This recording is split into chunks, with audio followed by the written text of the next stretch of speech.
வணக்கம். Welcome to choice academy.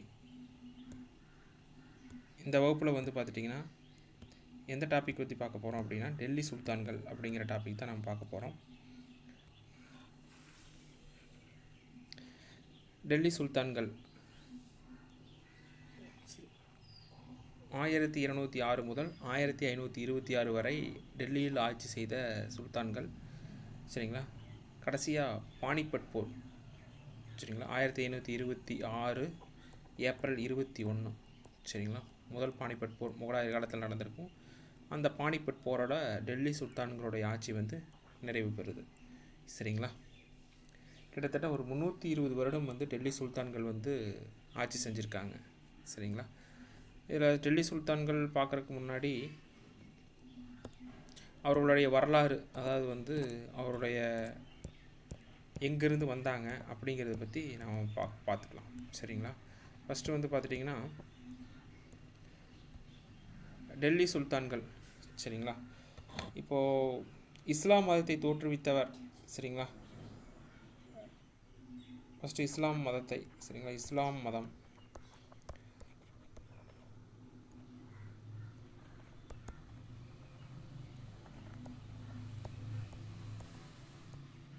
சரியா. இஸ்லாம் மதத்தை தோற்றுவித்தவர் யாருன்னா நபிகள் நாயகம்.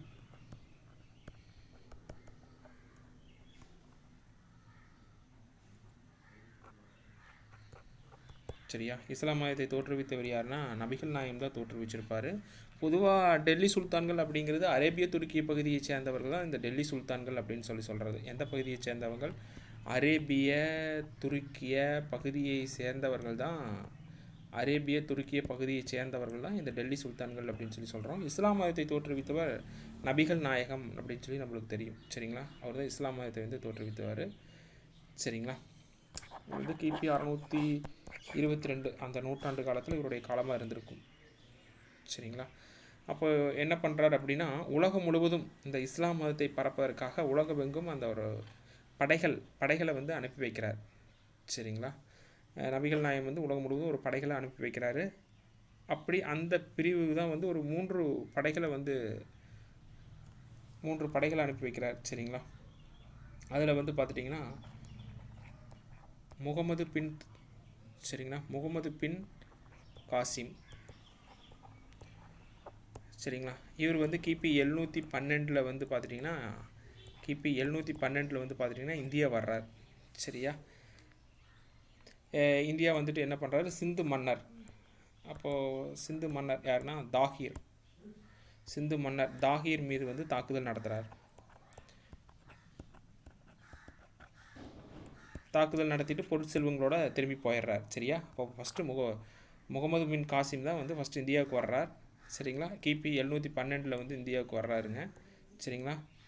சிந்து மன்னர் தாகீர் மீது வந்து தாக்குதல் நடத்திட்டு செல்வங்களோடு திரும்பி போயிடுறார். சரிங்களா. அதுக்கப்புறம் இரண்டாவதாக வந்தவர் தான் கஜினி முகமது அப்படின்னு சொல்லி சொல்கிறோம். சரிங்களா. இவரை பற்றி தெரிஞ்சுக்கணும் அப்படின்னா, சரிங்களா, இவர் முக்கியமானது என்ன, 1525ஆம் ஆண்டு சோபநாதபுர படையெடுப்பு அப்படின்னு சொல்லி சொல்லுவாங்க. ரொம்ப முக்கியமான படையெடுப்பு சோபநாதபுர படையெடுப்பு. சரிங்களா. இது இவருடைய முக்கியமான ஒரு படையெடுப்பு, சோமநாதருடைய படையெடுப்பு அப்படின்னு சொல்லி சொல்லுவோம். இது எங்கே இருக்குது அப்படின்னா குஜராத்தில் இருக்குது. சரிங்களா. இந்தியா மீது 17 முறை படையேற்றிருப்பார். 17 முறையும் வந்த போதும் நிறைய செல்வங்களோடு தான் திரும்பி போயிருப்பார். சரிங்களா. இவர் தான் கஜினி முகமது தாக்குதல். மூன்றாவதாக வந்தவர் யாருன்னா கோரி முகமது.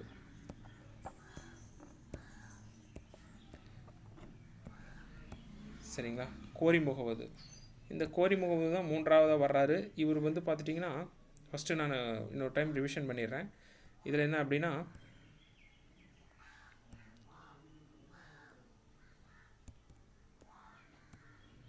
முதல்ல இந்தியாவுக்கு வந்தவர் யார்? இஸ்லாம் மதத்தை தோற்றுவித்தார் நபிகள் நாயகம். இஸ்லாமிய மதத்தை பரப்ப உலகமெங்கும் தன்னுடைய ஒரு படைகளை வந்து அனுப்பி வைக்கிறார். அப்படி முக்கியமான ஒரு 3 படைகள் இந்தியாவுக்கு அனுப்பி வைக்கப்பட்ட படைகள் எதுனா, ஃபஸ்ட்டு வந்தவர் யார்? முகமது பின் காசிம். சரிங்க. இரண்டாவது வந்தவர் யாருன்னா கஜினி முகமது, அதை பார்த்தோம், கஜினி முகமது. மூன்றாவது வந்தவர் யாருன்னா கோரி முகமது. சரிங்களா. இவர் வந்து இப்போ நம்ம பார்க்கக்கூடியது யாருன்னா கோரி முகமது. சரிங்களா. மற்ற 2 பேர்த்தை பற்றி நம்ம பார்த்துருக்கோம். சரிங்களா. கோரி முகமது இந்தியா மூன்றாவதாக வருகை தந்தவர். இவர் முக்கியமான 3 போர்கள், ஃபஸ்ட்டு தரையின் போர் 1191, சரியா, முதல் தரையின் போர் அப்படின்னு சொல்லுவோம். ஃபஸ்ட்டு தரையின் போர். இவர் வந்து ஃபஸ்ட்டு தரையின் போரில் யாரை சந்திக்கிறார் அப்படின்னா ராஜபுத்திர மன்னர்.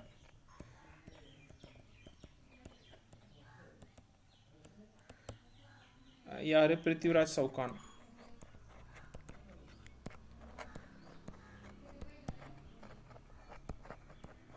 ராஜபுத்திர மன்னர் பிருத்திவிராஜ் சவுகானை வந்து ஃபஸ்ட்டு போரில் வந்து சந்திக்கிறார்.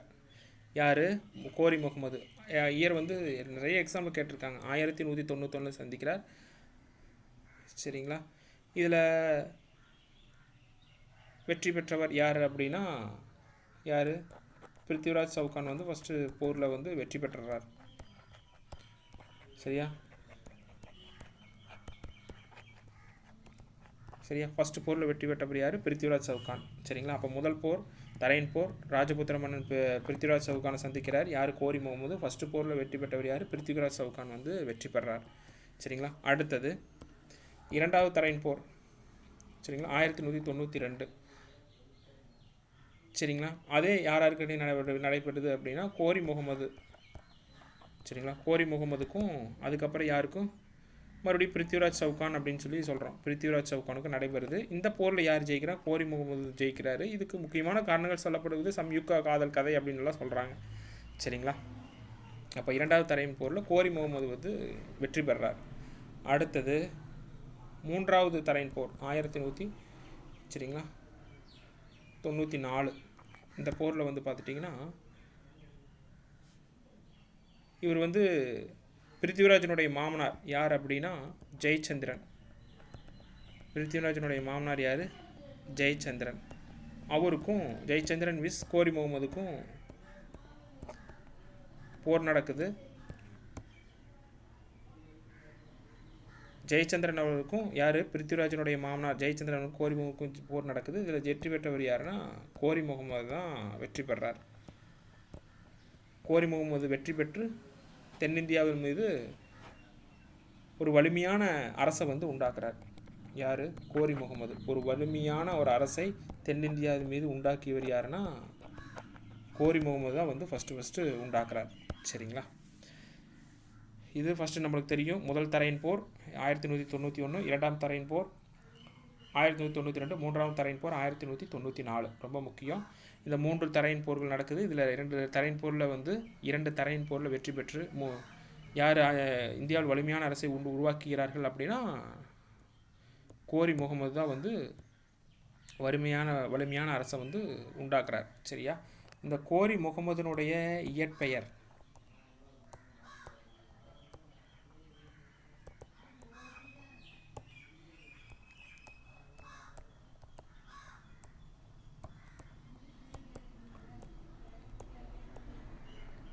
மொய்சுதீன் முகமது. கோரி முகமதுடைய இயற்பெயர் என்ன? மொய்சுதீன் முகமது அப்படின்னு சொல்கிறோம்.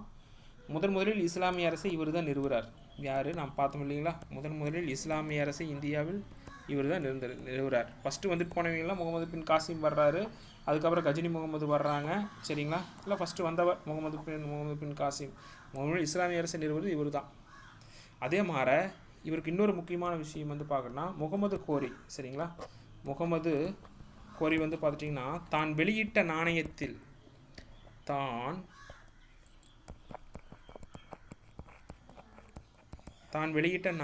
வந்து பார்த்துட்டிங்கன்னா பெண் தெய்வமான லட்சுமியின் உருவத்தை பொறித்தார். பெண் தெய்வமான சரியா லட்சுமியினுடைய உருவத்தை வந்து பொறிச்சிருப்பாரு.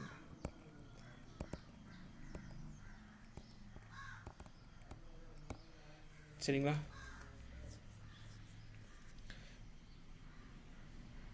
இது ரொம்ப முக்கியமான ஒரு தகவல். சரிங்களா? இதில் என்ன நாம் தெரிஞ்சுக்க முடியுது அப்படின்னா இவர் ஒரு மதச்சார்பற்ற அரசர் அப்படிங்கிறத நாம் இது மூலிமா நாம் தெரிஞ்சுக்க முடியுது. சரிங்களா? அப்போ இவர் ஒரு மதச்சார்பற்ற, ஏன்னா பெண் தெய்வமான லட்சுமியின் உருவத்தை வந்து இதில் பொறிச்சிருக்காரு இல்லைங்களா?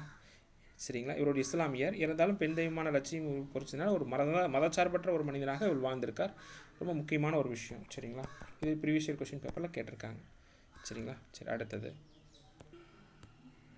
அதுக்கப்புறம் முக்கியமானது வந்து பார்த்துட்டிங்கன்னா மூன்றாவது போர் வந்து கன்னௌசி போர். அதுக்கு இன்னொரு பேர் வந்து சந்துவா போர். சரிங்களா, 1194 நடந்திருக்கு இல்லைங்களா, அதுக்கு வந்து சந்துவா போர். சரியா, சந்துவா போர்னு பார்த்துருப்போம். இன்னொரு போர் வந்து கன்னௌசி போர், அல்லது இதுக்கு ஒரு இன்னும் மறுபேர் வந்து கன்னௌசி போர். கன்னௌசி போர். சரிங்களா, இது ரொம்ப முக்கியமான ஒரு விஷயங்கள். சரிங்களா, இது நாம் ஃபஸ்ட்டு தெரிஞ்சுக்கிறோம். சரிங்களா, அதுக்கப்புறம் வந்து பார்த்துட்டிங்கன்னா இந்த முகமது கோரி இருக்கிறார் இல்லைங்களா, ஒரு நிமிஷம். இந்த முகமது கோரி வந்து இருக்கிறார் இல்லைங்களா, முகமது கோரி. சரிங்களா, இவருக்கு வந்து வாரிசுகள் வந்து கிடையாதுங்க. முகமது கோரி வாரிசுகள் இல்லாதனால பண்டகன் என்னக்கூடிய ஒரு அடிமைகளை, ஒரு பண்டகன் அப்படிங்கிற ஒரு அடிமைகளை வந்து தன் கூடவே வச்சுக்கிறார். சரியா, பண்டகனை வந்து ஆளுநராக நியமிக்கிறாரு ஃபஸ்ட்டு. அதுக்கப்புறம் என்ன ஒன்று, சுல்தானாக வந்து பதவி உயர்வு வந்து பெறாங்க. சரிங்களா, இவருக்கு வாரிசு இல்லாதனால இந்த மாதிரி அடிமைகளை வந்து நியமிக்கிறார். சரிங்களா, அடுத்தது அதுக்கப்புறம் கோரி முகமது வந்து பார்த்துட்டிங்கன்னா 1206 வந்து பார்த்துட்டிங்கன்னா கோரி முகமது வந்து இறந்துடுறார். சரிங்களா,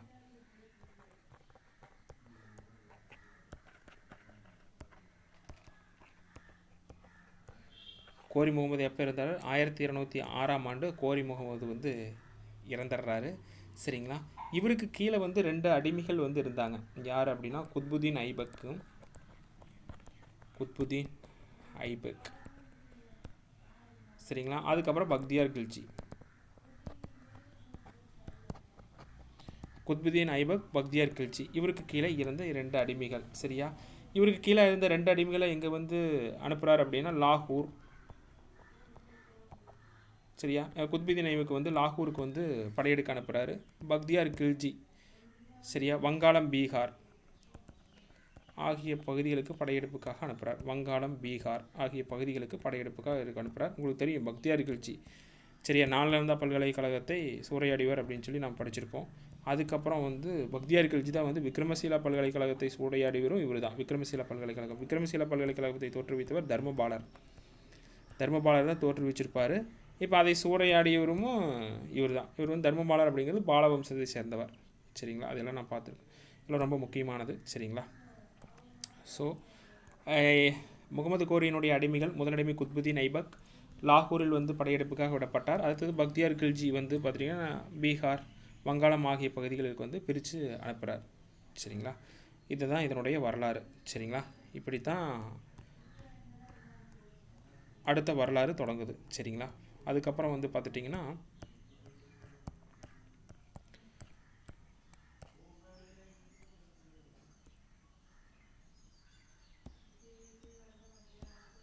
முகமது கோரி இறப்புக்கு அப்புறம் வந்து பார்த்துட்டிங்கன்னா இவங்க வந்து தன்னை வந்து ஒரு சுதந்திர அரசுகளாக வந்து அறிவிச்சுக்கிறாங்க. அறிவிச்சிட்டு ஒவ்வொரு பகுதிகளை வந்து ஆட்சி செய்ய ஆரம்பிக்கிறாங்க. ஃபஸ்ட்டு வந்து பார்த்திங்கன்னா டெல்லி சுல்தான்களுடைய ஆட்சி நாம் ஏற்கனவே பார்த்துருக்கோம். டெல்லி சுல்தான்களுடைய ஆட்சி வந்து கிட்டத்தட்ட 320 வருஷம் வந்து ஆட்சி வந்து நடந்திருக்கு.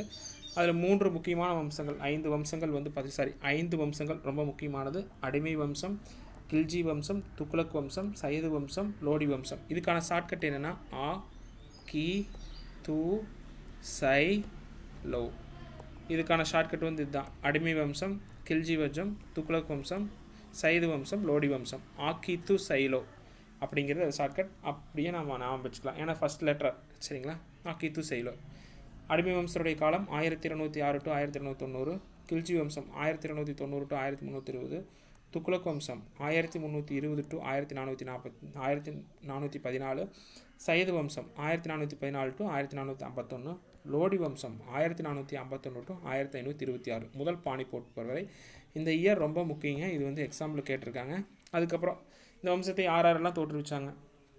அடிமை வம்சத்தை தோற்றுவித்தவர் குத்புதீன் ஐபக், கில்ஜி வம்சத்தை தோற்றுவித்தவர் ஜலாலுதீன் கில்ஜி, துக்ளக் வம்சத்தை தோற்றுவித்தவர் கியாசுதீன் துக்ளக், சையது வம்சத்தை தோற்றுவித்தவர் கிசிர் கான், லோடி வம்சத்தை தோற்றுவித்தவர் பஹ்லுல் லோடி. இது ரொம்ப முக்கியம்.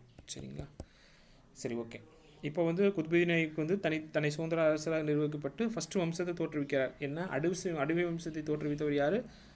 குத்புதீன் ஐபக். அதைத்தான் நம்ம ஒவ்வொரு இந்த 5 வம்சங்களை தான் நம்ம தொடர்ந்து நம்ம பார்க்க போகிறோம். சரிங்களா, டெல்லி சுல்தான்கள் எந்த நூற்றாண்டா 13 முதல் 16ஆம் நூற்றாண்டு வரை இந்தியாவை ஆட்சி செஞ்சவங்க தான் டெல்லி சுல்தான்கள் அப்படின்னு சொல்கிறோம்.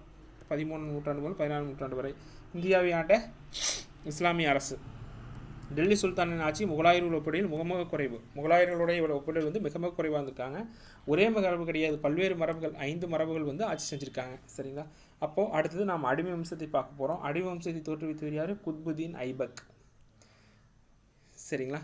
இந்த அடிமை வம்சத்தினுடைய முக்கியமான அரசர்களை நாம் பார்த்துருவோம். சரிங்களா?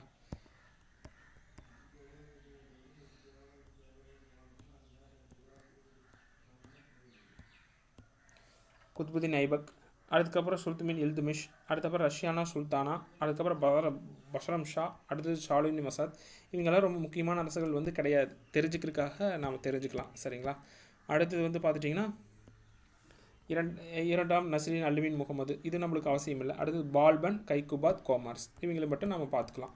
சரிங்களா? இவர்கள் தான் வரலாற்றில் ஒரு முக்கியமான அடிமை வம்சத்தில் முக்கியமான நபர்கள். சரிங்களா? ஃபஸ்ட்டு அடிமை வம்சம்.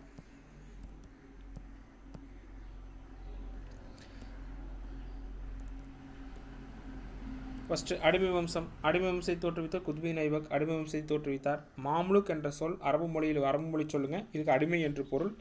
அதுக்கப்புறம் உடைமை என்ற பொருளும் உண்டது. சரிங்களா? அடுத்தது குத்புதீன் தன்னைத்தானே அரசராக அறிவித்து கொண்டார். துருக்கிய பகுதிகளுக்கு வந்து தன்னைத்தானே அரசராக அறிவித்து கொண்டவர் யாருன்னா குத்புதீன் ஐபக். அடிமை வம்சத்தினுடைய ஆட்சி 84 ஆண்டுகள் வந்து ஆட்சி செஞ்சுருக்காங்க. சரிங்களா? அடிமை வம்சத்தினுடைய ஆட்சி வந்து 84 ஆண்டுகள் வந்து ஆட்சி செஞ்சுருக்காங்க. சரிங்களா? அடுத்தது குத்புதீன் ஐபக்கை பற்றி நாம் பார்ப்போம். அடிமை வம்சத்தினுடைய முதல் அரசர் 1206 to 1210, மொத்தம் 4 ஆண்டுகள் வந்து தான் இவரை வந்து ஆட்சி செஞ்சுருக்காங்க. இதில் ஃபஸ்ட்டு ஆனது வந்து பார்த்துட்டிங்கன்னா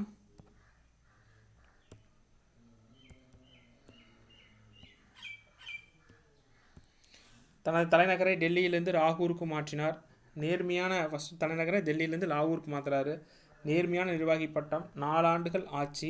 இவருடைய தளபதி பக்தியார் கில்ஜி கீழே சமவெளி பகுதியான பீகாரையும் வங்காளத்தையும் அனுப்பினார்.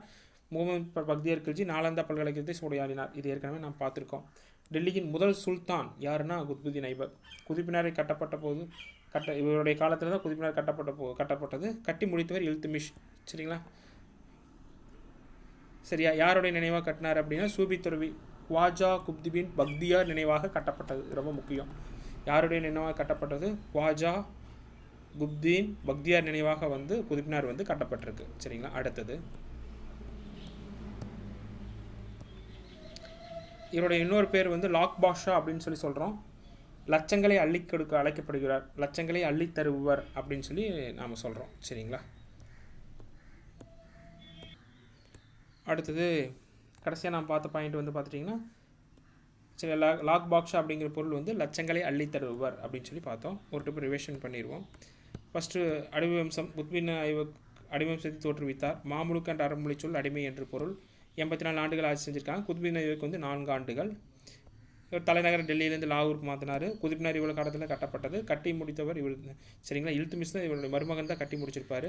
யாருடைய நினைவாக அப்படின்னா சூபி துறவி குவாஜா குப்தீன் பக்தியார் நினைவாக வந்து இது கட்டியிருப்பார். இவர் லாக் பாக்ஷா லட்சங்களை அள்ளி தருவர் என்ற பொருளையும் இவர் அழைக்கப்படுறார். இதில் குத்புதீன் ஐபக்கில் வந்து இன்னொரு முக்கியமான தகவல் என்ன அப்படின்னா சரிங்களா, குத்புதீன் ஐபக் இதில் இன்னொரு முக்கியமான இது என்ன, ஹசன்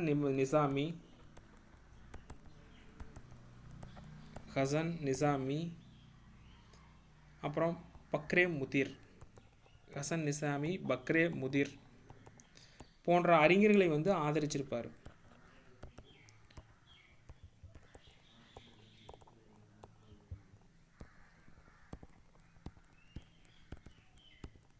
ரொம்ப முக்கியம். ஹசன் நிசாமி பக்ரே முதிர் போன்ற அறிஞர்களை ஆதரித்தவர் யார்? குத்புதீன் ஐபக்.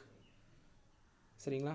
அதுக்கப்புறம் இன்னொரு முக்கியமான விஷயம் என்ன அப்படின்னு வந்து பார்த்துட்டிங்கன்னா, ஜிஸ்யா வரியை இந்தியாவில் முஸ்லீம் அல்லாதவர்கள் மீது ஜிஸ்யா வரியை வந்து அறிமுகப்படுத்தியிருப்பார். ஃபஸ்ட்டு வரி விதித்த மன்னனே இவர் தான். சரிங்களா? ஜிஸ்யா வரியை சரியா முஸ்லீம்கள் அல்லாதவர்கள் மீது ஜிஸ்யா வரியை வந்து அறிமுகப்படுத்தியிருப்பார். அப்போ இதில் என்ன பார்த்தோம்? குத்புதீன் ஐபக் எக்ஸ்ட்ரா நாம் வச்சுக்கிறது ஹசன் நிசாமி பக்ரே முதிர் போன்ற அறிஞர்களை ஆதரித்தார். எக்ஸாம்பிள் கேட்டிருக்கவங்க முஸ்லீம் அல்லாத மீது ஜிஸ்யா வரியை அறிமுகப்படுத்தினார். இது ரொம்ப முக்கியம். சரிங்களா? அப்புறம் இவருடைய இறப்பு எப்படி அப்படின்னா சரிங்களா 1210 சரிங்களா 1210 வந்து பார்த்துட்டிங்கன்னா லாகூரில் போலோ விளையாட்டின் போது குதிரையிலேருந்து தவறி விழுந்துட்டார் அப்படின்னு சொல்லி சொல்கிறாங்க. போலோ விளையாட்டின் போது குதிரையிலிருந்து தவறி விழுந்து இறந்துடுறார். சரிங்களா? அப்போ இது ரொம்ப முக்கியமான ஒரு மன்னர். சரியா? குத்புதீன் ஐபக் அடிமை வம்சத்தை தோற்றுவித்தவர். இந்தியாவை ஆட்சி செய்த முதல் முஸ்லீம் இவர் தான். இந்தியாவை ஆட்சி செய்த முஸ்லீம் இவர் தான், குத்புதீன் ஐபக் தான். சரியா? முஸ்லீம் கட்டடக்கலையை இந்தியாவில் ஆட்சி செய்தவர் இவர் தான். இந்தியாவில் துருக்கி ஆட்சியை உண்மையில் நிறுவியவர் இவர் தான். துருக்கி ஆட்சியை ஃபஸ்ட்டு நிறுவியவர் யார்? குத்புதீன் ஐபக் தான். துருக்கி ஆட்சியை முதலில் நிறுவியவரும் யாருங்க? குத்புதீன் ஐபக் தான். சரியா? இப்போ முக்கியமான விஷயங்கள் எல்லாம் நாம் இதை பார்த்துருக்கோம். சரிங்களா? ஹசன் நிசாமி பக்ரேமுதீர் அறிஞர்களை ஆதரித்தார். இந்தியாவில் முஸ்லீம் அல்லாதவர்கள் மீது ஜிஸ்யா வரியை விதித்தார். அதுக்கப்புறம் போல விளையாட்டின் போது இறந்திருப்பா. அப்படி அதுக்கப்புறம் இந்தியாவில் ஆட்சி செய்த முதல் முஸ்லீம் கட்டடக்கலை இந்தியாவில் ஆட்சி செய்தவர். இந்தியாவில் துருக்கி ஆட்சி உண்மையை நிறுவியவர் இவர் தான். இது எல்லாமே நான் பார்த்துருக்கோம். சரிங்களா? அப்போ மிக முக்கியமான ஒரு நபர். சரிங்களா? அதை அடுத்த நபர்கள் அடுத்தது முக்கியமான ஒரு குறிப்பை நாம் பார்க்க போகிறோம். இந்த வரிமுறைகள் எல்லாம் ஒன்றா அப்படியே கொடுத்துருக்கோம். சரிங்களா? வரிமுறைகள். முஸ்லீம் அல்லாதவர்கள் மீது ஜிஸ்யா வரி குத்புதீன் ஐபக் பார்த்தோம். ஜிஸ்யா வரியை பிராமணருக்கு செலுத்த வேண்டும் என கூறியவர் பெரோசோ துக்ளக். சரிங்களா? இது நாம் பார்க்க போகிறோம். அடுத்தது ஜிஸ்யா வரியை ரத்து செய்தவர் அக்பர். இது முகலாயர்கள் காலகட்டத்தில். ஜிஸ்யா வரியை மீண்டும் கொண்டு வந்தவர் யார்? அவுரங்கசீப். இது முகலாயர்கள் காலகட்டத்தில். இடைக்கால இந்தியாவில் ஜிஸ்யா வரியை ரத்து செய்தவர் யாருன்னா தகந்தர் ஷா. இது ரொம்ப ரொம்ப ரொம்ப முக்கியமானது. சரிங்களா? நோட் பண்ணிக்கங்க. அடுத்தது இல்துமிஷ்.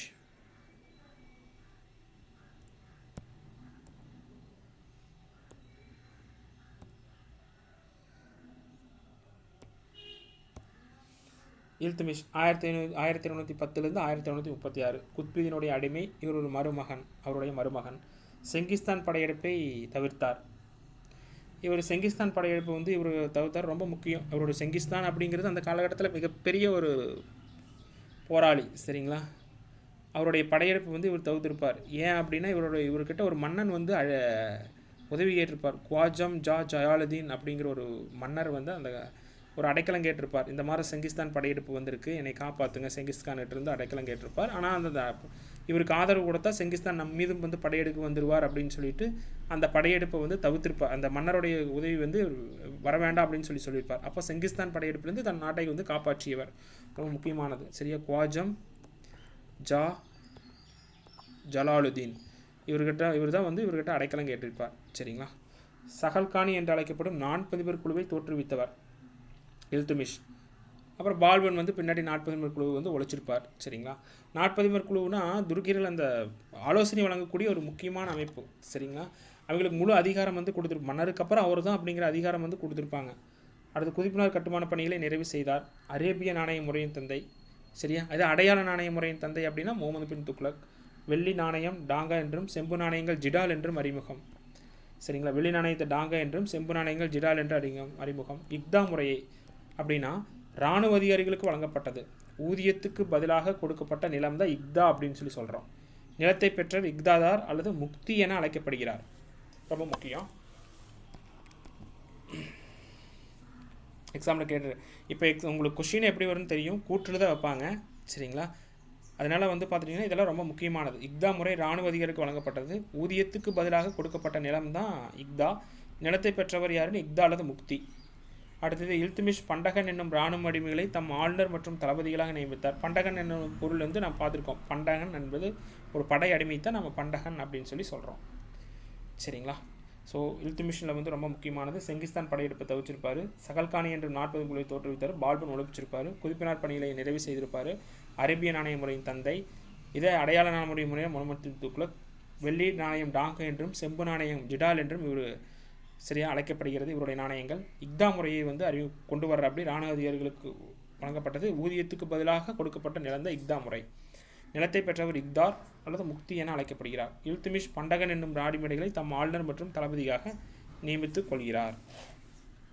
சரிங்களா? இப்போ செங்கிஸ்தான் அப்படிங்கிறது யார் அப்படின்னா இவர் ஒரு மங்கோலிய பிரிவை சேர்ந்தவர். செங்கிஸ்தான் யார்? ஒரு மங்கோலிய இனத்தை சேர்ந்தவர் தான் இந்த செங்கிஸ்தான் அப்படின்னு சொல்கிறது. சரிங்களா? சரி, அடுத்தது பார்த்துட்டிங்கன்னா நம்ம பார்க்கக்கூடியது இல்துமிஷ்க்கு அப்புறம் பார்க்கக்கூடிய ரஷ்யா சுல்தானா. இவர் இல்துமிஷினுடைய மகள். சரிங்களா? இவருக்கு பின்னாடி ஆட்சிக்கு வந்தவர் தான் யாருன்னு வந்து பார்த்தீங்கன்னா ரஷ்யா சுல்தானா 1236 டு 1740. இவர் யார்? இல்துமிஷனுடைய மகள் ரஷ்யா சுல்தானா. இல்துமிஷுக்கு வந்து ஒரு பொண்ணு இருக்காங்க, 2 பசங்க இருக்கிறாங்க. இல்துமிஷின் மகன் தான் வந்து ருக்னுதீன் ஃபெரோஸ் இவர். சரிங்களா, இவர் தான் ருக்னுதீன் ஃபெரோஸ். இது வந்து ஒரு மகள். இன்னொரு பையன் பேர் வந்து பார்த்துட்டிங்கன்னா அவருடைய இன்னொரு பையன் வந்து பார்த்துட்டிங்கன்னா நஸ்ருதீன் முகமது அப்படின்னு சொல்லிட்டு இன்னொரு மகன் இருப்பார். இவர் ஒரு திறமையற்ற ஆட்சியாளராக வந்து இருந்திருப்பார். சரிங்களா, இவருடைய மாமனார் தான் பால்பன். நஸ்ருதீன் முகமதுடைய தான் பால்பன். இவர் வந்து அடுத்த ஆட்சியாளரை நாம் பார்ப்போம். சரிங்களா, சரி, அடுத்தது இல்துமிஷின் மகள் தான் அடுத்த ஆட்சி. இல்துமிஷின் மகன் வந்து ருக்னுதீன் ஃபெரோஸ் டெல்லியினுடைய முதல் பெண்ணரசி. கண்டிப்பாக கேட்பாங்க. யாகூத் என்னும் குதிரைப்படை தலைவனை ஆதரித்தார். சரிங்களா, இவர் வந்து பார்த்துட்டிங்கன்னா யாகூத் அப்படிங்கிற ஒரு குதிரைப்படை பயணில் வந்து இவர் எத்தியோப்பிய அடிமை அப்படின்னு சொல்லுவாங்க. இவர் வந்து ஆதரிச்சிருப்பாங்க. சரிங்களா, இவருடைய காதல் அப்படிங்கிற மாதிரி சொல்கிறாங்க. இதனால் வந்து பார்த்துட்டிங்கன்னா உயர்குடியினர் வந்து கிளர்ச்சி வந்து வெடிச்சிருது. சரிங்களா, அப்போது வந்து ரஷ்யா வந்து டெல்லி வரும்போது உயர்குடியினால் 1240 வந்து கொல்லப்படுறாங்க. சரிங்களா, அப்போ டெல்லியின் முதலரசி ரஷ்யா சுல்தானா யாகூத் என்ற குதிரைப்படை தலைவனை வந்து ஆதரித்து அவங்களுக்கு முக்கியத்துவம் கொடுத்ததுனால உயர்குடியினர் வந்து கிளர்ச்சியில் வெடித்து 1240 வந்து இவங்க வந்து கொல்லப்படுறாங்க. சரிங்களா, துருக்கியர்களால் கொல்லப்படுறாங்க. சரிங்களா, அடுத்தது இவருக்கு ஒரு கூற்று இருக்குது. மொரோக்கா நாட்டு பயணி இபின் பதுதா வந்து ரஷ்யாவை பற்றி குதிரை மீது ஆண்கள் சவாரி செய்வது போல் சவாரி செய்தது என கூறினார். சரிங்களா, என்ன சொல்கிறாங்க? குதிரை மீது வந்து ஆண்கள் சவாரி செய்வது போல் சவாரி செய்தா அப்படின்னு சொல்கிறார் இபின் பதுதா. ரஷ்ய மன்னர் நஸ்ருதீன் முகமது ஆட்சி செய்தார். இல்துமிஷின் இளைய மகன். அடுத்ததா சுல்தானா ரஷ்யாவுக்கு அப்புறம் வந்தது யார்? நான் பார்த்தோம் இல்லைங்களா, நஸ்ருதீன் முகமது. இவர் திறமையற்றவர். நாயப்பதவியில் இருந்த பால்பன். சரியா, இப்போ நஸ்ருதீன் முகமது வந்து ஆட்சிக்கு வரும்போது ஒரு நாயப்பதவியில் இருந்தவர் தான் பால்பன். யாருடைய மருமகன்? நஸ்ருதீன் முகமதுனுடைய மாமனார் தான் பால்பன். அவர் நாயப்பதவியில் தான் இருந்தார். பின்னால் வந்து மந்திரி பதவிக்கு வந்து அவர் வந்து மாறிட்டார். அதுக்கப்புறம் வந்து சுல்தானா வந்து அறிவிக்கப்பட்டார். சரிங்களா, புரிஞ்சதுன்னு நினைக்கிறேன். இது ரொம்ப முக்கியமானது. ரஷ்யாவுக்கு பின்னர் ஆட்சி செஞ்சவர் யார்? நஸ்ருதீன் முகமது.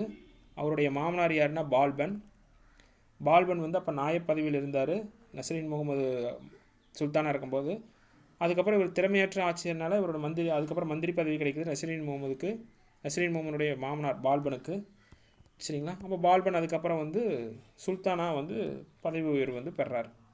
பால்பனுடைய காலம் 1266 டு 1287. சரி, இப்போ பால்பனை தான் பார்க்க போகிறோம். மிக முக்கியமான ஒரு மன்னர். நம்ம காம்படிட்டிவ் எக்ஸாமுக்கு படிக்கிறோம் இல்லைங்களா, இவர் வந்து முக்கியமாக நாம் தெரிஞ்சுக்கணும். சரிங்களா, இவருடைய ரோல் மாடல் எடுத்துட்டிங்கன்னா ரொம்ப நல்லது. சிறுவயதில் அடிமையாக, தண்ணீர் சுமக்கும் தொழிலாளியாக, வேட்டைக்காரனாக, தளபதியாக, ராஜதந்திரியாக,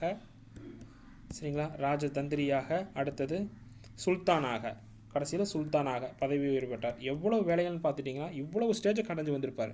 ஏன்னா பல வேலைகள் இருந்தார் என கூறியவர் யாருன்னா லேர்ன்ஃபுல் அறிஞருடைய கூற்று. இப்படி பல வேலைகள் அவர் இருந்தார் அப்படின்னு சொல்கிறார். மிகப்பெரிய விஷயம். அடிமையாக இருந்து, தண்ணீர் சுமக்கும் தொழிலாளியாக இருந்து, வேட்டைக்காரனாக இருந்து, தளபதியாக வந்து, ராஜதந்திரியாக இருந்து, சுல்தானாக வந்து பதவி உயர்றார். சரிங்களா, உங்களுக்கே தெரியும் அந்த காலகட்டத்தில் திருமண உறவுகள் மூலம் பதவி பிடிச்சிக்குவாங்க. அப்படித்தான் பால்பன் தன்னுடைய மகளை வந்து நஸ்ருதீன் முகமது கொடுத்து அதன் மூலிமா தன்னுடைய நாட்டை வந்து கைப்பற்றிட்டார். சரிங்களா, மிகப்பெரிய சாமர்த்தியத்தனமான ஒரு நபர். சரிங்களா, எவ்வளோ அடிமையாக இருந்து எவ்வளோ ஸ்டேஜை தாண்டி வந்திருக்கான்னு பாருங்கள். காம்படிட்டிவ் எக்ஸாம் படிக்கிறவர்களுக்கு இவர் ஒரு முன்னுதாரணம். சரிங்களா,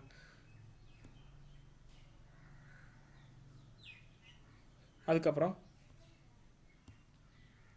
நாற்பதிமர் குழுவை ஒழித்தார். ஏன்னா 40 குழுவை வந்து துருக்கியர்களுடைய ஆதிக்கம் அதிகமாக இருக்குது அப்படின்னு சொல்லிட்டு அதை ஒழிச்சிருப்பார். பால்பன் தன்னை கடவுளின் பிரதிநிதியாக அறிவித்து கொண்டார். பைபோஸ் என்னும் முறையை அறிமுகம் செய்து தெய்வீக உருவ கோட்பாடு காலை தொட்டு வழங்கும் முறை அறிமுகம் செய்தார். இப்போ எல்லாமே நான் தான். சரிங்களா, யாரும் நம்மளுக்கு கீழே அந்த மன்னருக்கு சுல்தானுக்கு கீழே ஈக்குவலாக இருக்கக்கூடாது அப்படின்னு சொல்லி தான் அவங்க 40 ஒழிச்சிட்டு பைபோஸ் முறையை வந்து அறிமுகப்படுத்துகிறார். தெய்வீக உரிமை கோட்பாடு, சரியா, அரசனுடைய காலை தொட்டு வணங்கும் முறை அப்படின்னு சொல்லி சொல்கிறான். அப்போ பால்பன் ஆட்சியில் தோற்றுவிக்கப்பட்ட முக்கியமானது, இவருடைய ஆட்சி காலத்தில் தான் திவானியர்ஸ் என்ற படைத்துறை உருவாக்கப்பட்டது. ரொம்ப முக்கியம். சதி செய்தோரை கண்டறிய ஒற்றர் துறையை வந்து உருவாக்கினார். துருக்கிய பிரபுக்களின் தனது செல்வாக்கை நிரூபிக்க நவ்ரோஸ் எனப்படும் பாரசீக திருவிழாவை நடத்தினார். சரியா? துருக்கிய பிரபுக்களிடம் தனது செல்வாக்கு நிரூபிக்கிறாக நவ்ரோஸ் எனப்படும் பாரசீக திருவிழாவை கொண்டாடினார். மேவார் பகுதியில் வாழ்ந்த மியோ கொள்ளைகளை வந்து ஒடுக்கியவர். சரியா? மேவார் பகுதியில் வாழ்ந்த மியோ கொள்ளைகளை வந்து ஒடுக்கியவர். பால்பன் 1286 வந்து இறந்துடுறாரு. பால்பனுடைய மகன் வந்து கைக்குபாத், அவர் வந்து சிற்றினபாதி. கைக்குபாத்தினுடைய மகன் தான் கோமர்ஸ், முன்னாடி பார்த்தோம் இல்லைங்களா? கைக்குபாத் டெல்லி துல்சாத்தினுடைய கடைசி அரசர் ஆவார். பால்பனால் ஆதரிக்கப்பட்ட அறிஞர் அமீர் குஸ்ரு, அவர் தான் நம்ம இந்திய கிளி அப்படின்னு சொல்லி சொல்கிறோம். சரியா? உருது மொழியின் தந்தை அப்படின்னு சொல்லி சொல்லுவோம். அமீர் குஸ்ரு பின்னாலே அலாவுதீன் ஜில்ஜியாலும் ஆதரிக்கப்பட்டிருப்பார். இந்திய கிளி உருது மொழியின் தந்தை அழைக்கப்படுவார் அமீர் குஸ்ரு. சரியா? இப்போ பால்பன் ரொம்ப முக்கியமான ஒரு நபர். 1266 to 87 பல்வேறு வேலைகள் இருந்திருக்காரு. 40 குழு ஒழிச்சிருக்காரு. தன்னை கடவுளின் பதியாக அறிவிச்சிருக்காரு. பைபோஸ் முறையை அறிமுகப்படுத்தியிருக்காரு. திவானி அரசு என்ற படைத்துறையை உருவாக்கியிருக்காரு. ஒற்றத்துறையை உருவாக்கியிருக்காரு. நவ்ரோஸ் எனப்படும் பாரசீக திருவிழாவை நடத்தியிருக்கிற அப்படி மியோ கொள்ளையரை ஒடுக்கியிருக்கிற அப்படி 86 இறந்துடுறாரு. அப்புறம் கைக்குபாத் வர்றாரு. அவங்க எல்லாமே ஒரு திறமையற்ற ஆட்சியாளர்கள். அப்போ பால்பனுக்கு அப்புறம் அதனுடைய டெல்லி அந்த அடிமை வம்சத்தினுடைய ஆட்சிகள் எல்லாமே பால்பனுக்கு அப்புறம் எல்லாமே மாறிடுச்சு. சரிங்களா? அதுக்கப்புறம் அந்த அடிமை வம்சம் மாறி அதுக்கப்புறம் அடுத்த வம்சம் தான் என்ன வம்சம் வந்து கில்ஜி வம்சம் அப்படிங்கிற ஆட்சி வந்து தொடங்குது. அடுத்தது வந்து பார்த்துட்டிங்கன்னா கைக்குபாத். சரிங்களா? இதில் வந்து கடைசி அரசர் யார் அப்படின்னு வந்து பார்த்துட்டிங்கன்னா இது பார்த்தோம் இல்லைங்களா? பால்பன். சரியா? அதுக்கப்புறம் வந்து பார்த்துட்டிங்கன்னா கைக்குபாத் வருவார். பால்பனுடைய மகன் யாருன்னா கைக்குபாத். இவருடைய படைத்தளபதி தான் வந்து பார்த்துட்டிங்கன்னா கைக்குபாத்தினுடைய படைத்தளபதி தான் வந்து பார்த்துட்டிங்கன்னா ஜலாலுதீன் கில்ஜி. ஜலாலுதீன் கில்ஜி. சரிங்களா? இந்த கைக்குபாத்தை கொண்டுட்டு ஜலாலுதீன் கில்ஜி வந்து கில்ஜி மரபை வந்து தோற்றுவிச்சிருப்பார். சரிங்களா? அடுத்தது தான் அதை நாம் பார்க்க போகிறோம். அடுத்தது கில்ஜி வம்சம். கைக்குபாத்தை கொண்ட முன்னாடி யார் கில்ஜி வம்சத்தை தோற்றுவித்தவர்? ஜலாலுதீன் கில்ஜி. இவருடைய பீரியட் வந்து 1290 to 1296. கருணை உள்ளம் கொண்ட ஜலாலுதீன் என அழைக்கப்படுகிறார். இவர் என்ன சொல்கிறோம்? கருணை உள்ளம் கொண்ட ஜலாலுதீன் அப்படின்னு சொல்லி சொல்கிறோம். ஏன்னா காரா பகுதியின் ஆளுநர் வந்து மாலிக் சஜு. காலாப்பள்ளியின் ஆளுநர் மாலிக் சஜு வந்து பார்த்துட்டிங்கன்னா இவருக்கு ஒரு பெரும் பிரச்சனையாக இருப்பார். சரிங்களா? அவரை பொறுத்து அமைதி காத்து அந்த ஆட்சியை வந்து மன்னிச்சுட்டே இருப்பார். அதனால தான் கருணை உள்ளம் கொண்ட ஜலாலுதீன் அப்படின்னு சொல்லி இவர் அழைக்கிறோம். சரிங்களா? ஜலாலுதீன் என்னோட பெயர் வந்து கருணை உள்ளம் கொண்ட ஜலாலுதீன். சரியா? அதுக்கப்புறம் காரா பகுதியினுடைய ஆளுநராக யாரை நியமிக்கிறார் அப்படின்னா அலாவுதீன் கில்ஜி வந்து நியமிக்கிறார். சரி, இவர் நீக்கிட்டு என்ன பண்ணுறாரு? அலாவுதீன் கில்ஜி வந்து நியமிக்கிறார். சரியா? அலாவுதீன் கில்ஜின் யார்? ஜலாலுதீன் கில்ஜியினுடைய மருமகன். சரிங்களா? அப்புறம் சரிங்களா? இதில் முக்கியமானது என்ன? இந்தியாவின் அலெக்சாண்டர் என அழைக்கப்படுவர் யாருன்னா அலாவுதீன் கில்ஜி. இந்தியாவின் அலெக்சாண்டர் என அழைக்கப்படுவர் அலாவுதீன் கில்ஜி. இது ப்ரீவியஸ் எக்ஸாம்பிள் வந்து கேட்டிருக்காங்க. ரொம்ப முக்கியமானது. சரிங்களா? அப்போ ஜலாலுதீன் கில்ஜி கில்ஜி வம்சத்தை தோற்றுவிக்கிறார். கருணை உள்ளம் கொண்ட ஜலாலுதீன் அப்படின்னு சொல்லி சொல்கிறேன். ஏன்னா காரா பகுதியின் ஆளுநர் மாலிக் சஜு இருப்பார். அவர் ரொம்ப பிரச்சனையாகவே இருப்பார். அவர் பொறுத்து போயிருப்பார். அதுக்கப்புறம் அவரை நீக்கிட்டு காரா பகுதியினுடைய ஆளுநரை அலாவுதீன் கில்ஜி வந்து நியமிக்கிறார். அலாவுதீன் கில்ஜி யார்? ஜலாலுதீன் கில்ஜியோட மருமகன். இந்தியாவின் அலெக்சாண்டர் என அழைக்கப்படுவர் யார்? அலாவுதீன் கில்ஜி. சரியா? அதுக்கப்புறம் வந்து பார்த்துட்டிங்கன்னா ஜலாலுதீன் கில்ஜி வந்து தன்னுடைய மருமகனை வந்து பார்த்துட்டிங்கன்னா படையெடுப்புகளுக்காக அனுப்புகிறார். ஃபஸ்ட்டு இந்தியாவின் சரியா 1266 தேவகிரிக்கு அனுப்புகிறாரு. ராமச்சந்திரன் வந்து இவர் தோற்கடிச்சிட்டு வர்றாரு. அதுக்கப்புறம் 1299 1300 காலகட்டத்தில் குஜராத் படையெடுப்பு. மாலிக் கபூரை வந்து அடிமையாக அந்த படையெடுப்பு தான் வந்து கொண்டு வர்றார். சரிங்களா? 1301 வந்து ரந்தம்பூர் படையெடுப்பு, ராஜபுத்திர அரசர்கள் தோற்கடிப்பு. 1303 வந்து சித்தூர் படையெடுப்பு, ராணா ரத்னசிங்கை வந்து தோற்கடிக்கிறார். சரியா? இவர் இந்த ரத்னசிங்கை தோற்கடிச்சாரல்ல, அந்த மனைவி வந்து தீக்குளிப்பு. ராணி பத்மினி ராஜபுத்திர பெண்கள் தீக்குளித்து மாண்டனர். சரியா? அவருடைய மனைவி வந்து தீக்குளிச்சு வந்து மறந்துடுவாங்க. இதில் வந்து பார்த்துட்டிங்கன்னா இதை வந்து பத்மாவத் என்ற நூலில் வந்து மாலிக் முகமது ஜெய்சி வந்து இதை பற்றி வந்து எழுதியிருக்கிறார். சரிங்களா? அடுத்தது வந்து பார்த்திங்கன்னா 1305 வந்து பார்த்திங்கன்னா மால்வா படையெடுப்பு. சரிங்களா? 1305 வந்து பார்த்திங்கன்னா மால்வா படையெடுப்பு. சரிங்களா? இந்த சித்தூர் படையெடுப்பு இல்லைங்களா? இந்த சித்தூர் ரந்தம்பூர் படையெடுப்பு இது எல்லாமே ராஜபுத்திரர்கள் படையெடுப்பு தான். இந்த ராஜபுத்திரர்கள் எப்போவுமே வந்து போருக்கு போனாங்க அப்படின்னா ராஜபுத்திர அரசர்கள் போருக்கு போனாங்க அப்படின்னா எதிரி வந்து போர் செய்யும் போது என்ன பண்ணால் ஆடைகளின்றியே போர் செய்வாங்களாமாங்க. அந்த ஒரு கேபிட் வந்து எங்களுக்கு இருந்திருக்கு. அதுக்கப்புறம் வந்து பெண்கள் எல்லாம் வந்து யாராவது நம்மளை போர் தொடுக்க வந்தாங்க அப்படின்னா தீக்குளிச்சிருவாங்க அப்படிங்கிற ஒரு நடைமுறை வந்து ராஜபுத்திரர்கள்ட்ட வந்து இருக்குது. சரிங்களா? அப்போது 1206 தேவகிரி ராமச்சந்திரன் தோற்கடிப்பு.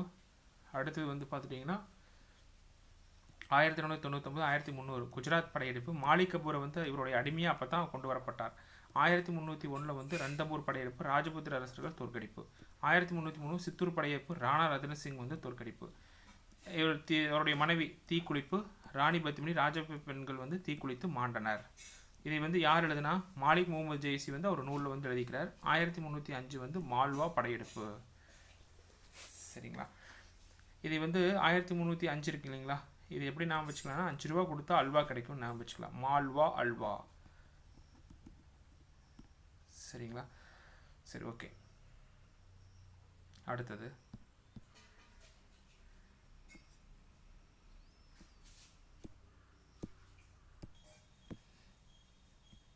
அடுத்தது இதுக்கு எப்படி நம்ம ஷார்ட்கட்டாக நாம் வச்சுக்கலாம்னா, இப்போ பார்த்துங்க, 5 ரூபா கொடுத்தா அல்வா நமக்கு கிடைக்கும். சரிங்களா. 1305 மால்வா. 5 ரூபா அப்படின்னா 1305 மால்வா. ஏன்னா 300 வசூல் தான் தொடங்குது. அப்போ அதுக்கப்புறம் 1303. சரி, 3ங்களா. 3 வந்து சித்தூர், ராணா ரத்தன் சிங். சரியா. அப்போ 3 அப்படிங்கிறது 3 பேராக பிரிச்சுங்க. ராணா ரத்தன் சிங் 1303. 1301 ரத்தன்பூர், ரா. சரியா. ராஜபுத்திர அரசர்கள் வந்து ஒருத்தருக்கு தான். சரியா. அப்போ ஒருத்தருக்கு போது 1301. அடுத்தது 1229 டு 1300 அப்படிங்கும்போது குஜராத்லேருந்து மாலிக் கபூர் வந்து தன்னுடைய அடிமையை வந்து கூட்டிகிட்டு வந்திருப்பார். சரியா. 300 ரூபா கொடுத்து என்ன பண்ணுவார், மாலிக் கபூரை வந்து தன்னுடைய அடிமையை கூட்டிகிட்டு வந்துட்டார் அப்படின்னு சொல்லி நாம் ஞாபகம் வச்சுக்கிறோம். சரியா. அப்புறம் 1296 வந்து தேவகிரி ராமச்சந்திரன் வந்து தோற்கடிச்சிருப்பார். சரிங்களா. ஷார்ட்கட் அப்படிங்கிறது ஏதோ லிங்க் வேர்டு வச்சு தான் நாம் ஞாபகம் வச்சுக்க முடியும். சரிங்களா. அப்போ 5 ரூபா அப்படின்னா அல்வா, மால்வா படையெடுப்பு. ஏன்னா இது ரொம்ப முக்கியம். சரிங்களா. சரி, ஓகே. அதுக்கப்புறம் 1303 அந்த 3 பேரை பிரிச்சுக்குங்க. ரந்தம்பூர் அப்படின்னா ராஜபுத்திரர்கள் ஒருத்தர் தான். 1301 300 ரூபா கொடுத்து மாலிக் கபூர் வந்து கூட்டிகிட்டு வந்துட்டார். அப்போ 1290 வந்து தேவகிரி ராமச்சந்திரன். சரிங்களா. சரி, அடுத்தது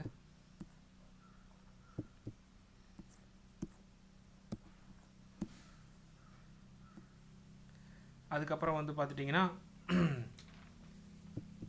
இப்போ வந்து மாலிக் கபூரை வந்து தன்னுடைய அடிமையான மாலிக் கபூர் வந்து தென்னிந்தியாவின் மீது படையெடுக்கும்படி அனுப்பப்படுறார். பொதுவாக வந்து மாலிக் கபூரும் ஏதோ விஷம் வச்சு தான் அலாவுதீன் கில்ஜியை கொண்டதாக வந்து சொல்கிறாங்க. சரிங்களா. இதில் வந்து பார்த்துட்டிங்கன்னா தென்னிந்தியா வந்து மாலிக் கபூருக்கு வந்து அலாவுதீன் கில்ஜி படையெடுக்கிறதுக்கு அனுப்புகிறாரு. தேவகிரி யாதவர்கள். சரியா. அதில் வந்து ராமச்சந்திரனை வந்து தோற்கடிக்கிறார். வாரங்கள் காக்கத்தியர்கள், அதில் பிரதாபுத்திரனை வந்து தோற்கடிக்கிறாரு. ராமசமுத்திரம் வந்து கெய்சாளர்கள், கர்நாடகா. சரிங்களா. அவங்கள தோற்கடிக்கிறாரு. மதுரை வந்து பாண்டியர்களை வந்து படையெடுத்து நிறைய செல்வ வளங்களை வந்து இந்த பகுதியிலேருந்து எடுத்துகிட்டு போகிறார். சரிங்களா. இதில் வந்து பார்த்தீங்கன்னா வீரபாண்டியன் சுந்தரபாண்டியன் உங்களுக்கு தெரியும். இதில் வந்து படையெடுத்து வரும்படி அழைத்தவர் வந்து வீரபாண்டியன் தான். இவங்க 2 பேருக்குள்ள பிரச்சனை நடக்கும். இவங்க சமாதானப்படுத்துறதுக்காக கூட்டிகிட்டு வருவாங்க. இருந்தாலும் இங்கே வந்து தென்னிந்தியா வந்து நிறைய செல்வ வளங்களை வந்து கொள்ளையடிச்சிட்டு திரும்பிடுவார். சரிங்களா. இவர் வந்து மாலிக் கபூரே வந்து பார்த்துட்டிங்கன்னா அலாவுதீன் கில்ஜி கொண்டதாக வந்து சொல்கிறாங்க. பின்னால் அவர் உடல்நலம் பாதிக்கப்பட்டு இறந்ததாகவும் சொல்லப்படுது. சரிங்களா. அடுத்தது மட்டும் ப்ரிவிஷன் பண்ணிடுவோம். சரிங்களா. கில்ஜி வம்சம் ஜெயாலி கில்ஜி தான் தோற்றுவிச்சார். கருணை உள்ளம் கொண்ட ஜலாலுதீன் அப்படிங்கிறோம். காரா பகுதியாளர் மாலிக் சஜு. அதுக்கப்புறம் யாரை நியமிக்கிறார், காரா பகுதியாளர் அலாவுதீன் கில்ஜியை நியமிக்கிறாரு. அதுக்கப்புறம் தேவகிரி ராமச்சந்திரனை தோற்கடிக்கிறாரு. 1300 மாலிக் கபூரை வந்து தோற்கடிக்கிறாரு. அதுக்கப்புறம் வந்து பார்த்தீங்கன்னா 1301 ரந்தம்பூர் படையெடுப்பில் ராஜபுத்திரரை தோற்கடிக்கிறாரு. 1303 வந்து பார்த்துட்டிங்கன்னா சித்தூர் ராணா ரத்ன சிங்கை வந்து தோற்கடிக்கிறார். 1305 வந்து மால்வா வந்து படையெடுக்கிறார். சரிங்களா. அப்புறம் வந்து பார்த்திங்கன்னா அலாவுதீன் கில்ஜி தன்னுடைய மாமனாரான இதுக்கப்புறம் இந்த செல்வ வளங்களெல்லாம் கொள்ளையடிச்சிட்டு என்ன பண்ணுறாரு, நாடு திரும்பிடுறாரு. அதுக்கப்புறம் தன்னுடைய மாமனாரான ஜலாலுதீன் கில்ஜி வந்து அவரே வந்து கொன்றார். சரிங்களா. அடுத்தது அவருடைய படைத்தளபதியான மாலிக் கபூர். சரிங்களா. மாலிக் கபூர் வந்து தென்னிந்தியாவை படையெடுத்து மாதிரி அனுப்புகிறாரு. தென்னிந்தியா வந்து படையெடுத்து பல செல்வ வளங்களை வந்து அவர் கொள்ளையடிச்சிட்டு மீண்டும் வந்து டெல்லிக்கு திரும்புகிறார். சரிங்களா. அதில் கடைசியாக வந்தது வந்து மதுரைக்கு வந்திருப்பார். பாண்டியர்களை வந்து வீரபாண்டியன் சுந்தரபாண்டியன். அது படையெடுத்து வரும்படி இவங்களுக்குள்ள பிரச்சனை இருக்கும். படையெடுத்து வரும்படி அழைத்தவர் வந்து வீரபாண்டியன். சரியா. தென்னிந்தியாவில் ஃபஸ்ட்டு தேவகிரி யாதவர்கள், வாரங்கள் காக்கத்தியர்கள், துவார சமுத்திரம் கெய்சாளர்கள். சமுத்திரம் எங்கே இருக்குது, கெய்சாளர்கள் கர்நாடகா. சரியா. இவங்க எல்லாம் வெற்றி பெற்றுட்டு பெரும் செல்வத்தோடு திரும்புகிறார். சரியா. அடுத்தது வந்து பார்த்துட்டிங்கன்னா அலாவுதீன் கில்ஜியினுடைய இராணுவ திருத்தங்கள். சரிங்களா. தாக் என்னும் குதிரைகளுக்கு சூடு போடும் முறையை வந்து அறிமுகப்படுத்தினார். அதாவது வந்து குதிரைகளுக்கு எண்கள் சூடு போட்டு எண்கள் போடும் முறை. ஹீலியா என்னும் படைவீரியல் பட்டியல் தயாரித்தார். ஹீலியா என்னும் படைவீரியல் பட்டியல் தயாரிப்பு இதெல்லாம் வந்து அறிமுகப்படுத்தினது. சரிங்களா. அடுத்தது இது தாக் சூடுவோர் முறை வந்து கேட்டிருக்காங்க. சரிங்களா. ஹீலிய என்னும் படைவீரர் பட்டியல் வந்து அவர் தயாரித்தார். சரிங்களா. அடுத்தது அலாவுதீன் கில்ஜியினுடைய கலை இலக்கியம். அமீர் குஸ்ரு, அமீர் ஹாசன் ஆகியோர் அறிஞரை வந்து ஆதரித்தார். இது ரொம்ப முக்கியம். இவர் வந்து அலைந்தர் வாசா, சிர்ரி கோட்டை, 1000 தூண்கள் அரண்மனை, வாமாத் கானா மசூதி போன்றவற்றை கட்டினார். அலைந்தர் வாசா, சிர்ரி கோட்டை, சரியா, 1000 தூண்கள் அரண்மனை, பாமாத் கானா மசூதி போன்றவற்றை கட்டினார். இது எப்படின்னா அலாவுதீன் வந்து எங்கேயும் அலைய மாட்டார், சிரிச்சுக்கிட்டே தான் இருப்பார். சரியா. 1000 போர்களை வந்து அவர் புரிஞ்சிருவார். 1000 தூண்கள் அரண்மனை, சரியா, பாமாபாத் கானா மசூதி இதெல்லாம் வந்து அவர் கட்டினது. அப்போ அங்காடி சீர்திருத்தத்தை அறிமுகம் செய்தவர் வந்து அலாவுதீன் கில்ஜி. சரிங்களா. இப்போ அங்காடியிலெல்லாம் வந்து பார்த்திங்கன்னா விலை வந்து கரெக்டாக இருக்கணும், இராணுவ அதிகாரிகளுக்கும் மக்களுக்கும் வந்து விலை கரெக்டாக இருக்கணும் அப்படிங்கிறதுக்காக அங்காடியை வந்து சரி செய்யறதுக்காக தான் வந்து சஹானி இ மண்டி அப்படிங்கிற துறையை வந்து நியமித்தார். அதை மேற்பார்வை வீரருக்காக வந்து பார்த்திங்கன்னா முன்கியால் என்கின்ற ஒற்றப்படையை வந்து அறிமுகம் செஞ்சார். இது முன்கியான் அப்படிங்கிற ஒற்றப்படையை வந்து அங்காடி சீர்திருத்தத்தை சரி செய்ய வந்து அறிவித்தார். அங்காடி சீர்திருத்தத்தினுடைய இன்னொரு பேர் வந்து சஹானா இ மண்டி. சரிங்களா. அங்காடி சீர்திருத்தத்தில் ஏதாவது குறைபாடுகள் இருந்துச்சு அப்படின்னா அவங்களுக்கு வந்து மிகப்பெரிய தண்டனை கொடுக்கறது எல்லாமே அலாவுதீன் கில்ஜி வந்து மேற்கொண்டார். அப்போ அமீர் குஸ்ரு, அமீர் ஹாசன் ஆகியோரை ஆதரித்தார். அலைந்தர் வாசா, சிர்ரி கோட்டை, 1000 தூண்கள் அரண்மனை, பாமாபாத் கானா மசூதி போன்றவற்றை கட்டினார். அங்காடி சீர்திருத்தத்தை அறிமுகம் செய்தவர். அங்காடி சீர்திருத்தத்தை சரி செய்ய சஹானி இ மண்டி அப்படின்னு சொல்லிட்டு ஒரு துறையை ஏற்படுத்துகிறாரு. முன்கியால் என்ற ஒற்றப்படையை அறிமுகப்படுத்துகிறார். சரிங்களா. அடுத்தது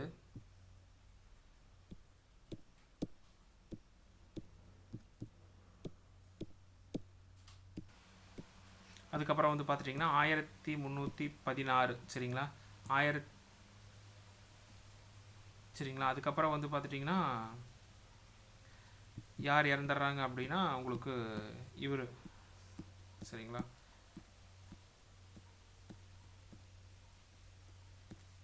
மாலிக் கபூர் வந்து அதுக்கப்புறம் வந்து மிக முக்கியமான ஒரு நபர். அவர் வந்து காவலர்களால் வந்து கொல்லப்பட்டு அவர் வந்து மாலிக் கபூர் வந்து இறந்துடுறாரு. சரிங்களா. அதுக்கப்புறம் தோற்றுவிக்கப்பட்ட வம்சம் தான் என்னது வந்து பார்த்துட்டிங்கன்னா துக்ளக் மரபு. சரிங்களா. துக்ளக் மரபை துக்ளக் மரபுடைய காலம் வந்து 1320 to 1414. துக்ளக் மரபை தோற்றுவித்தவர் வந்து கியாசுதீன் துக்ளக். சரிங்களா. அடுத்து வந்து பார்த்திங்கன்னா கியாசுதீன் துக்ளக் வந்து முக்கியமானது வந்து பார்த்திங்கன்னா 1320 to 1325 இவருடைய காலம். துக்ளகாபாத் நகரை தீர்மானித்தவர் இவருடைய மகன் தான் ஜூனா கான் அப்படிங்கிற இயற்பெயர். இன்னொரு இயற்பெயர் வந்து பார்த்திங்கன்னா முகமது பின் துக்ளக் என்னும் பட்டத்தை சூட்டி கொண்டார். அப்போது துக்ளக் மரபை தோற்றுவித்தவர் கியாசுதீன் துக்ளக். கியாசுதீன் துக்ளக்கோட மகன் தான் வந்து ஜூனா கான். அவருடைய இயற்பெயர் வந்து முகமது பின் துக்ளக் என பட்டத்தை சூட்டி கொண்டார். இவர் ஒரு முக்கியமான அரசர் துக்ளக் வம்சத்தில். சரிங்களா. முகமது பின் துக்ளக் முரண்பாடுகளுடைய மொத்த உருவம் அப்படின்னு சொல்லுவோம் இவரை. ரொம்ப அட்வான்ஸ் திங்கிங் கேபபிலிட்டி உள்ள இருக்கக்கூடிய ஆளாக வந்து இவர் இருப்பார். சரிங்களா. சரி. இது ஃபஸ்ட்டு வந்து பார்த்துட்டிங்கன்னா முகமது பின் துக்ளக்.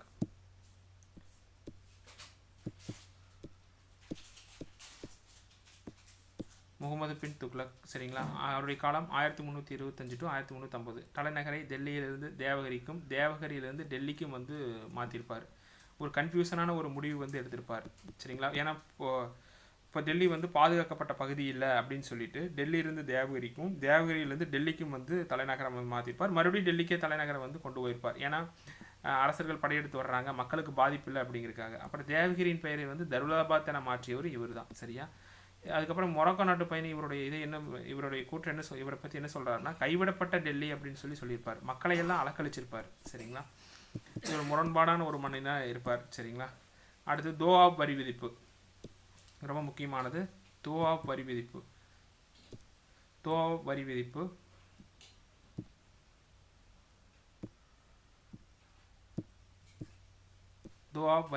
சரிங்களா.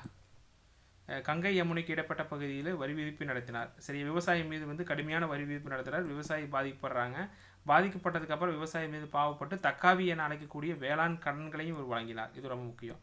அடுத்து திவானி கோகி என்னும் வேளாண் துறையை வந்து உருவாக்கினார். சரியா. முரண்பாடான மனிதராக இருந்தாலும் நிறைய விவசாயிகளுக்கு நிறைய நன்மைகள் செஞ்சுருக்காரு. விவசாயிகளுக்கு தக்காவி என்னும் வேளாண் கடனை வழங்கியிருக்கிறாரு. திவானி கோகி என்னும் வேளாண் துறையை வந்து உருவாக்கியிருக்கிறார். அப்படி அப்புறம் அடையாள நாணய முறையின் தந்தைன்னு சொல்லி இவர் சொல்கிறோம். சரியா. பரணி அப்படிங்கிற ஒரு எழுத்தாளர் என்ன சொல்கிறாரு, முகமது பின் துக்ளை முரண்பாடுகளின் மொத்த உருவம் அப்படின்னு சொல்லி சொல்கிறார். சரிங்களா. இவரில் பார்க்க வேண்டியது இவ்வளோதான் முக்கியமான விஷயம். சரிங்களா. ஃபஸ்ட்டு துக்ளக் வம்சத்தை தோற்றுவித்தவர் கியாசுதீன் துக்ளக். துக்லாபாத் நகரை தீர்மானித்தவர். இவருடைய மகன் வந்து ஜுனா கான். இவருடைய இயற்பெயர் வந்து முகமது பின் துக்ளக் அப்படின்னு சொல்லி சொல்கிறோம். முகமது பின் துக்ளக் ஜுனா கான் வந்து பார்த்திங்கன்னா தலைநகர டெல்லியிலேருந்து தேவகிரிலேருந்து டெல்லிக்கு மாற்றுறாரு.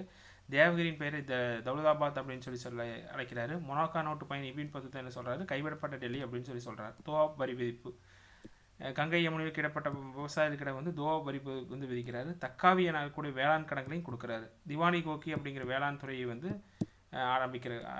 உருவாக்கிக்காரு. அடையாள முறையின் நாளையின் தந்தை அப்படின்னு சொல்லி சொல்கிறோம். பரணி அப்படிங்கிற எழுத்தார் என்ன சொல்கிறாரு, முரண்பாடுகளின் மொத்த உருவம் அப்படின்னு சொல்லி சொல்கிறார். சரிங்களா. அதுக்கப்புறம் வந்து பார்த்துட்டிங்கன்னா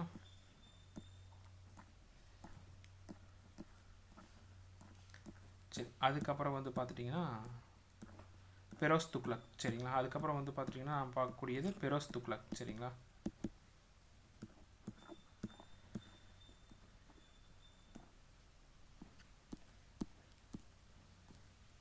பெரோஸ் துக்ளக். சரிங்களா. இவர் வந்துட்டு நீர்ப்பாசன வரி விதிப்பதனுடைய முதல் சுல்தானே இவர் தான். நீர்ப்பாசன வரி விதித்த முதல் சுல்தான் இவர் அப்படின்னு சொல்லி சொல்கிறோம். இவர் பெரோஸ் துக்ளக் பற்றி சொல்லணும்னா ஒரிசாவுடைய பூரி ஜெகநாதர் கோயில் வந்து சூறையாடி இருப்பார். ஜிசியா வரியை பிராமணர்களும் செலுத்த வேண்டும் என கூறியவர் வந்து பெரோஸ் துக்ளக். ரொம்ப முக்கியமானது. வேலைவாய்ப்பு துறையை உருவாக்கியவர், முதல்ல வேலைவாய்ப்பு துறையை உருவாக்கிய டெல்லி சுல்தான் இவர் தான். இவருடைய தன் வரலாற்று நூல் தான் வந்து பதஹத் இ பெரோஷாஹி அப்படிங்கிறது வந்து தன்வராட் நூல். இதிலே பெரோஷா வந்திருக்கு எடுத்துடலாம். ஜியா உல் பரணி என்ற அறிஞரை வந்து இவர் ஆதரிச்சிருப்பார். எந்த அறிஞரை ஆதரிச்சார்? ஜியா உல் பரணி அப்படிங்கிற ஆதரித்தை வந்து ஆதரிச்சிருப்பார். சரிங்களா. பெரோஸ் துக்ளக் காலத்தில் விதிக்கப்பட்ட வரிகள். சரிங்களா. இந்த பெரோஸ் துக்ளக் யார் அப்படின்னா உங்களுக்கு தெரியும். பெரோஸ் துக்ளக் யார் அப்படின்னா கியாசுதீன் துக்ளக் இருக்கிறாருங்க இல்லையா, அவருடைய தம்பி பையன்தான் வந்து பெரோஸ் துக்ளக். சரிங்களா. கியாசுதீன் துக்ளக்கோடைய தம்பி பையன்தான் யாருன்னா பெரோஸ் துக்ளக். சரிங்களா. அடுத்தது வந்து பார்த்தீங்கன்னா பெரோஸ் துக்ளக்கால் விதிக்கப்பட்ட வரிகள். கரோச் விளைச்சலில் 10% கம்ஸ் போர்களில் கைப்பற்றிய பொருட்களில் 5%. ஜிசியா அப்படின்னா தலைவரி. ஜஹாத் குறிப்பிட்ட இஸ்லாமிய மத சடங்குகளை செய்வதற்காக வசூலிக்கப்படும் கட்டணம். சிக்கந்தர் லோடி மற்றும் அவுரங்கசீப் ஆகியோருக்கு வழிகாட்டியாக திறந்தவர் இவர் தான். சரிங்களா. சிக்கந்தர் லோடி மற்றும் அவுரங்கசீப் ஆகியோருக்கு வழிகாட்டியாக திறந்தவர் இவர் தான். பின்னாடி வந்து லோடி வம்சத்தை பார்ப்போம். அதுதான் வரக்கூடியது சிக்கந்தர் லோடி. இவங்க 2 பேருக்கு வழிகாட்டியாக இருந்திருப்பார். சரியா. அப்போ கரோச் அப்படிங்கிறது விளைச்சலில் 10% கம்ஸ் அப்படிங்கிறது போர்களில் கைப்பற்றிய பொருட்களில் 5%. ஜிசியானா தலைவரி. ஜகாத் என்ன குறிப்பிட்ட இஸ்லாமிய மத சடங்குகளை செய்வதற்காக வசூலிக்கப்படும் கட்டணம். அடுத்து வந்து பார்த்தீங்கன்னா சிக்கந்தர் லோடி மற்றும் அவுரங்கசீப் ஆகியோருக்கு வழிகாட்டியாக திறந்தார். சரிங்களா. அடுத்து பெரோஸ் துக்ளக் 2 முக்கிய கால்வாய்களை வந்து வெட்டியிருப்பார். நீர்ப்பாசன வசதிக்கு ரொம்ப முக்கியத்துவம், விவசாயத்துக்கு ரொம்ப முக்கியப்பார். சட்லஜ் ஹன்சிக்கிடையே வந்து ஹிசார் அப்படிங்கிற அந்த பகுதியில் வந்து ஒரு 2 கால்வாய்களை வந்து வெட்டியிருப்பார். சரிங்களா. அதுக்கப்புறம் 1200 தோட்ட பூங்காக்களை வந்து உருவாக்கியிருப்பார். சரியா. 1200 தோட்ட பூங்காக்களை வந்து இவர் வந்து உருவாக்கியிருப்பார். சரிங்களா. அடுத்தது பெரோஷாபாத் நகரை தீர்மானித்தவர் இவர் தான். சரிங்களா. பெரோஷாபாத் நகரை தீர்மானித்தவர் இவர் அப்படின்னு சொல்லி சொல்கிறோம். இவர் பேர் தான் வந்து பெரோஷாகோட்லா ஸ்டேடியம் வந்து டெல்லியில் இருக்குது. இப்போ அந்த பேரை வந்து அருண்ஜேட்லி ஸ்டேடியமாக வந்து மாற்றிட்டாங்க. சரியா. பெரோஷாகோட்லா ஸ்டேடியம் டெல்லியில் இருக்குது. இது வந்து அருண்ஜேட்லி ஸ்டேடியமாக வந்து மாற்றிட்டாங்க. சரிங்களா. இவர் வந்து இவருடைய துறைகள் வந்து பார்த்துட்டிங்கன்னா திவானி கைரத் பெண்கள் மற்றும் விதவைகளுக்காக கொண்டு வரப்பட்டது தான் இவர் உருவாக்கின துறைகள். சரிங்களா. திவானி கைரத். சரியா. பெண்கள் விதவிகள் ஆகியவருக்காக கொண்டு வரப்பட்டது இவருடைய துறைகள். சரியா. திவானி கைரத் இது ரொம்ப முக்கியம். அடுத்தது அடிமைகள் துறை அப்படின்னு சொல்லிட்டு 1,80,000 அடிமைகள் வந்து இவர்கிட்ட காணப்பட்டாங்க. அடிமைகளை பாதுகாக்க அடிமைகள் துறை வந்து உருவாக்கப்பட்டது. இவருக்கு பின் நிரந்தரமாக மன்னர் யாரும் இல்லை. எனவே வந்து 1398 வந்து தைமூர் வந்து இந்தியா மீது படையெடுக்கிறாருங்க. சரிங்களா. இவர் வந்து தன்னுடைய நான் வந்து மங்கோலிய இனத்தை சேர்ந்தவன் அப்படின்னு சொல்லிட்டு இவரே சொல்லிட்டு இந்தியாவின் மீது வந்து இவர் படையெடுக்கிறாரு. இவர் வந்து எந்த பகுதியை சேர்ந்தவர்? சாமர்கண்ட் பகுதியை சேர்ந்தவர். கைபர் போலான் வழியாக வந்து இந்தியாவுக்கு வர்றார். சரியா. இவர் வந்து பார்த்திங்கன்னா கைபர் போலான் வழியாக இந்தியாவுக்கு வரும்போது அங்கே கைபர் போலான் கணவாயில் வந்து பார்த்துட்டிங்கன்னா யானைகள் வந்து அந்த கணவாயில் வந்து கீழே விழுந்துடும்.